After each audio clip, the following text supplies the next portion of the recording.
শিব এই নামটি শুনলেই চোখের সামনে ভেসে ওঠে এক মহাশক্তির প্রতিচ্ছবি।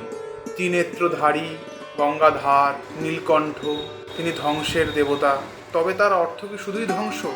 সংস্কৃতে শিবের অর্থ হল কল্যাণ, মঙ্গল বা শুভ, অর্থাৎ যিনি সর্বদা মঙ্গলের জন্য কাজ করেন তিনি শিব। ধ্বংস করেন কিন্তু তা নতুন সৃষ্টির জন্য। অন্ধকার সরিয়ে আলো আনেন, অপবিত্রতা সরিয়ে আনেন পবিত্রতা। শিব মানে শুধু ভয়ঙ্কর রুদ্র নয়, তিনি আদিযোগী, সর্বপ্রথম যোগী। তিনি ত্যাগের প্রতীক আর প্রেমেরও প্রতিমা। পার্বতীর স্নেহময় স্বামী, নন্দীর প্রভু এবং সকল প্রাণের আশ্রয়। তাই শিব মানে শুধু ধ্বংসকারী নয়, তিনি হলেন পরিবর্তনের পথপ্রদর্শক, অহংকারের বিনাশকারী এবং আত্মজ্ঞান ও মোক্ষের এক চিরন্তন পথ।